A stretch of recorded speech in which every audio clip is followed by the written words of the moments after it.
বলছি ইয়ামি মামিস কিচেনে আপনাদের সবাইকে স্বাগত।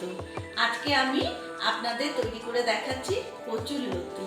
চলুন তাহলে শুরু করে দিই।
কচুর লতি রেডি হয়ে গেছে। তাহলে বন্ধুরা, আপনারা দেখলেন আমি কিভাবে কচুর লতি রান্না করলাম।